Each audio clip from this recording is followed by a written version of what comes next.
Good morning, students. Today's topic is hydrodiction. Myself, Dr. Pratima Srivastava, Associate Professor, Department of Botany, JDB Government Girls College, Kota. सबसे पहले we'll talk about the systematic position of hydrodiction. It comes under Chlorophyceae, green alga है, Chlorococcales, Hydrodictiaceae, and then genus is Hydrodiction. इसकी हम occurrence की बात करते हैं तो Hydrodiction is a non-motile cenobium. It is macroscopic and beautiful alga. Due to its net-like plant body, it is commonly known as water net. Hydro means water and diction means net. It is represented by 5 species.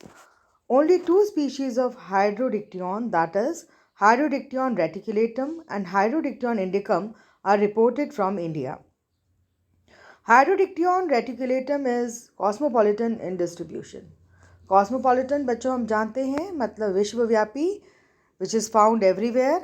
तो Hydrodiction reticulatum जो है ये विश्वव्यापी जाति है और 2 जातियाँ जो कि भारत से रिपोर्ट की गई हैं वो हैं Hydrodiction indicum and Hydrodiction reticulatum.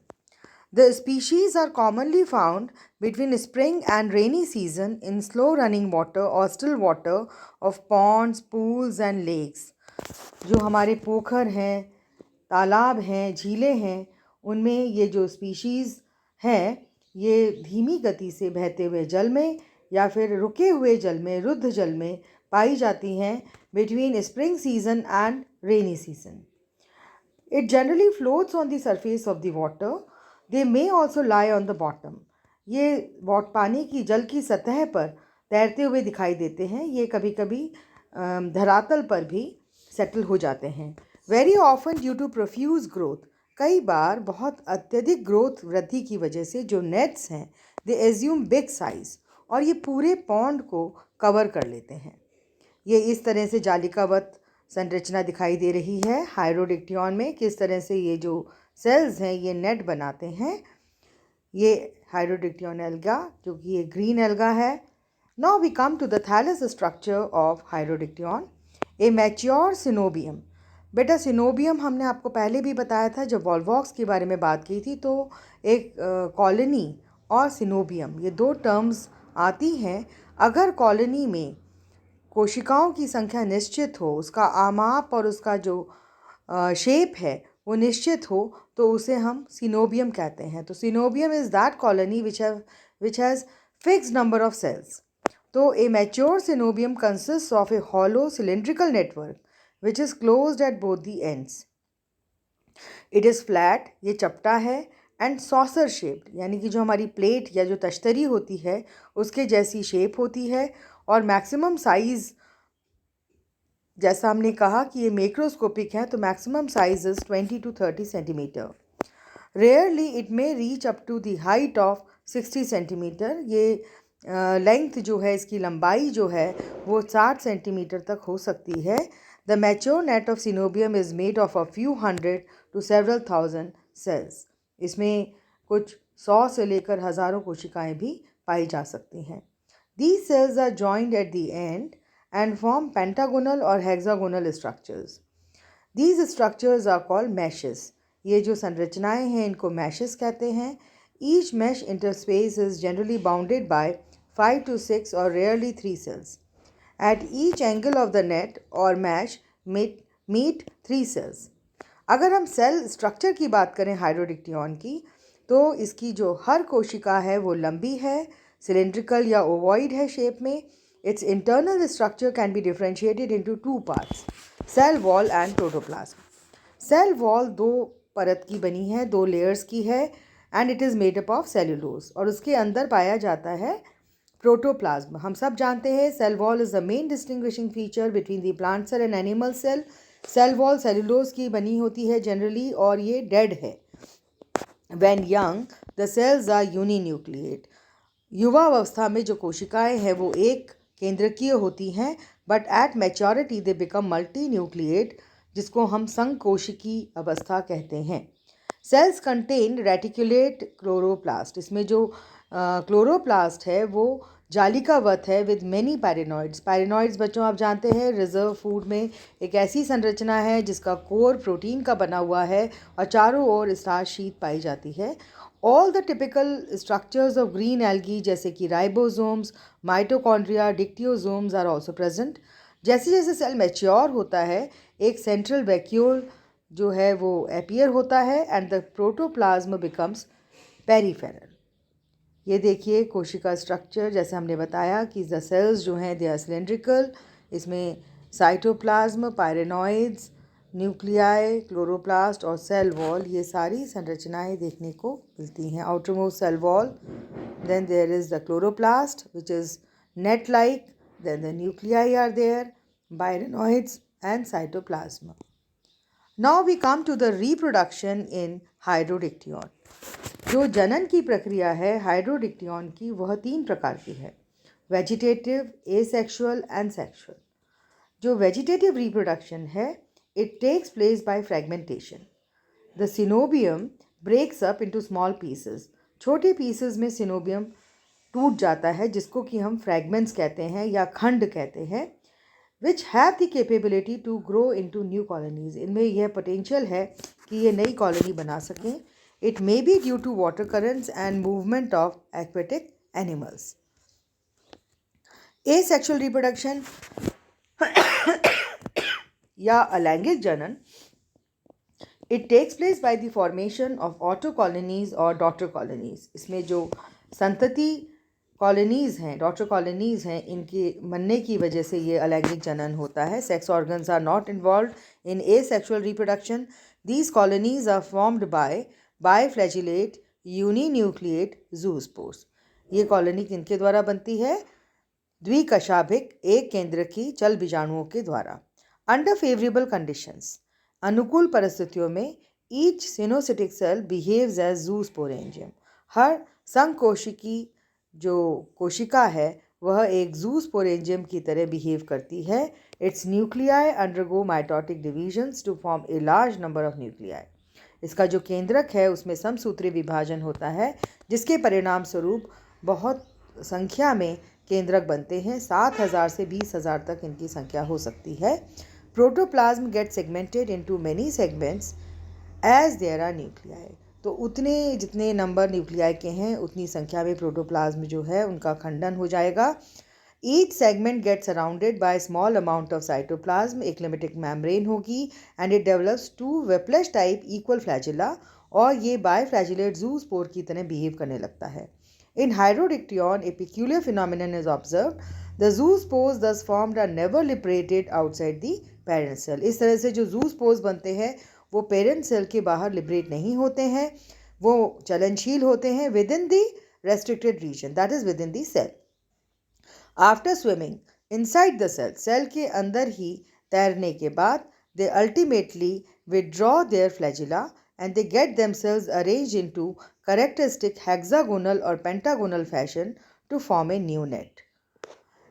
ये कुछ देर सेल के अंदर तैरते हैं, फिर वो अपने फ्लैजिला को छोड़ देते हैं और अरेंज हो जाते हैं एक हेक्सागोनल या पेंटागोनल फैशन में एक नया नेट या जाली बनाने के हिसाब से। This new net is also called auto colony और daughter colony. The auto colonies are liberated by disintegration of the parent cell wall. जब पेरेंट सेल वॉल है उसका डिसइंटीग्रेशन हो जाता है तो ये ऑटो कॉलोनीज लिबरेट हो जाती हैं। The number of the cells in the daughter colony is fixed. Further growth of the synobium is entirely due to increase in the cell size and not the number of the cells. जो further growth होगी synobium में वो cell size की वृद्धि की वजह से होगी, सेल्स की संख्या जो है वो नहीं बदलेगी, तभी ये सिनोबियम कहलाता है। तो ये यहाँ पे दर्शाया गया है कि किस तरह से अलैंगिक जनन होता है। ये द्विकशाभिक जूस्पोर्स हैं, किस तरह से ये जो जूस्पोर्स हैं ये कशाभिकाएँ गिरा करके और एक हेक्सागोनल संरचना में व्यवस्थित हो जाते हैं और इस प्रकार से हाइड्रोडिक्टियन का नेट जो है या हाइड्रोडिक्टियन एल्गी का सिनोबियम फॉर्म होता है with a fixed number of cells. Now we come to the sexual reproduction. It is isogamous, ये समयुग्मकी प्रकार का होता है। Any vegetative cell of the coenobium can function as gametangium. जो बायफ्लैजिलेट गैमीट्स हैं, they are produced by the cleavage of the protoplasm of the gametangia like that of zoospores. जैसे चल बीजाणु बने थे उसी प्रकार से जो बायफ्लैजिलेट गैमीट्स हैं वो प्रोटोप्लाज्म के गैमीटेंजिया के प्रोटोप्लाज्म के खंडन से बनते हैं। They are produced in large numbers, ये अधिक मात्रा में अधिक संख्या में बनते हैं और इनका जो साइज़ है वो जूस्पोर्स की तुलना में छोटा होता है। They are liberated individually through a hole in the parent cell wall. ये एक पेरेंट सेल वॉल के जो छिद्र है उसे एक एक करके लिबरेट होते हैं और जल में स्वतंत्र रूप से तैरते हैं। The gametes are uninucleate and biflagellate. ये जो गैमीट्स हैं ये यूनिन्यूक्लिएट हैं, एक केंद्रकी हैं और द्विकशाभिकी संरचना है। हाइड्रोडिक्टियन जो है ये मोनोइशियस होता है, यानी कि उभय लिंगाश्रयी। दोनों तरह के गैमीट्स एक ही थैलस में, हाइड्रोडिक्टियन के एक ही थैलस में पाए जाते हैं। The gametes from the same और different coenobia after liberation they fuse to form quadriflagellate zygotes. तो ये गैमीट्स जो हैं ये एक ही सिनोबिया के या डिफरेंट सिनोबिया के हो सकते हैं। जब ये विमुक्त हो जाते हैं तो ये क्वाड्रीफ्लैजिलेट जाइगोट्स यानी कि चतुष्कशाभिकी युग्मनज बनाते हैं। Soon they lose their flagella, फिर ये अपना कशाभिकाएँ गिरा देते हैं and they settle down. The immobilised zygote enlarges in size. अब ये जो अचलनशील जाइगोट है ये वृद्धि करता है साइज में। इट बिकम्स स्फेरिकल और एक थिक वॉल, एक मोटी भित्ति अपने चारों ओर डेवलप कर लेता है जिससे बनता है zygospore. First it is green, पहले ये हरे रंग का होता है। Then it becomes red because of the development of a red pigment haematochrome. Haematochrome नाम के रेड पिगमेंट के बनने की वजह से ये लाल रंग का दिखाई देता है।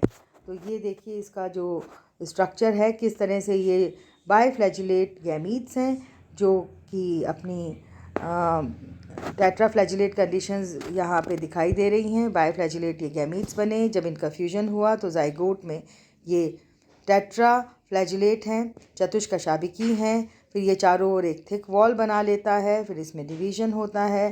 Then when they are liberated they develop flagella. फिर उसके बाद जो है ये किस प्रकार से हाइड्रोडिक्टियन का पूरा सिनोबियम फॉर्म करता है।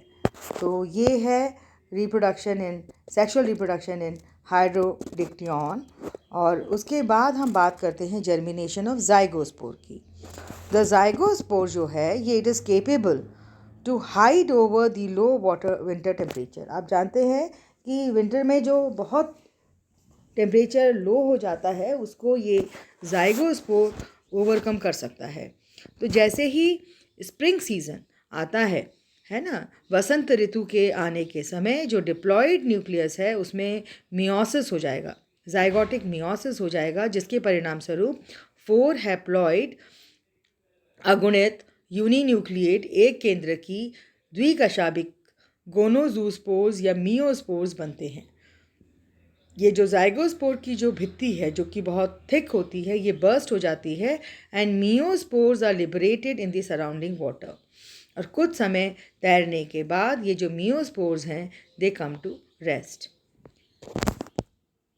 दे रिट्रैक्ट देयर फ्लैजिला, ये अपने फ्लैजिला को, कशाभिकाओं को गिरा देते हैं। ये एनलार्ज होते हैं, बड़े होते हैं और इनके चारों ओर एक थिक वॉल्ड एंगुलर सेल बनते हैं जिनको कि पॉलीहेड्रॉन्स या पॉलीहेडर्स कहते हैं।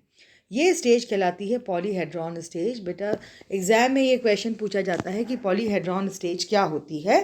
The single nucleus of the polyhedron, जो पॉलीहेड्रॉन का एक जो सिंगल न्यूक्लियस है वो डिवाइड करता है, विभाजित होता है और कई बार डिवाइड होता है and ultimately it forms second generation of zoospores. ये जो जूस्पोर्स हैं दे आर यूनिन्यूक्लिएट, ये एक केंद्र की होते हैं and they are anteriorly biflagellate. The wall of the polyhedron cracks down and the zoospores they enlarge into a thin vesicle. एक पुटिका, the wall of the polyhedron cracks down, टूट जाता है और जो zoospores है दे एक थिन पुटिका में से इमर्ज होते हैं, निकलते हैं। These zoospores they do not escape outside in the water, ये जल के बाहर नहीं निकलते हैं but actively they swim within the vesicle for some time, ये वेसिकल में ही कुछ समय तक तैरते रहते हैं। दे विड्रॉ देयर फ्लैचिला, ये अपनी कशापी कहीं गिरा देते हैं. And they arrange themselves in the form of a net of Hydrodictyon. ये हाइड्रोडिक्टियन के नेट में अपने आप को अरेंज कर लेते हैं. इट इज़ ए डॉटर और juvenile colony. It is released in the water by the dissolution of the vesicle. It cells grow in size and produce new synovium. इसकी जो कोशिकाएं हैं ये वृद्धि करती हैं और एक नया सिनोबियम बनाती हैं, where the cell number typical of the species is stored. So this is all about hydrodictyon and I hope आप लोगों ने इसको समझा होगा अच्छे से. और इसमें एक इसकी लाइफ साइकिल को रिप्रेजेंट करने के लिए आप एक बार देख सकते हैं हाइड्रोडिक्टियन में किस प्रकार से जो ये सेक्सुअल रिप्रोडक्शन है वो जूस्पोर्स के द्वारा होता है, डॉटर कॉलोनी बनती है. इसकी जो मुख्य बात ये है कि जब भी ये जो मोटाइल सेल्स हैं इसमें लिबरेट होते हैं तो ये इनका विमोचन नहीं होता है और ये उसी रेस्ट्रिक्टेड क्षेत्र में स्विम करते रहते हैं और ये अरेंज कर लेते हैं अपने आप को एक हेक्सागोनल पैटर्न में और इस प्रकार से हाइड्रोडिक्टियन के सिनोबियम फॉर्म होते हैं. यहाँ पे इसका सेक्सुअल रिप्रोडक्शन बताया गया क्योंकि इसमें आइसोगैमस प्रकार का सेक्सुअल रिप्रोडक्शन है, तो कैसे ये आइसोगैमीट्स फ्यूज़ होंगे. उसके बाद ये जाइगोस्पोर बनेगा, डिप्लॉइड होता है, उसमें मियोसिस होता है, उसके परिणाम स्वरूप मियोस्पोर्स बनते हैं. Then polyhedrons are form, then again zoospores are form and daughter colony is formed in the final as the final result. So this is all about Hydrodictyon, students. Thank you very much. Please subscribe to our channel CC Raj JDB GGC Kota. लेकिन अगर ये gamete जो हैं ये fuse ना हो पाएँ तो ये एजाइगोस्पोर बनाते हैं parthenogenetically, which gives rise to zoospore and which in turn produces polyhedrons. तो ये भी एक इसका बात जो आपको बतानी रह गई थी. Thank you very much.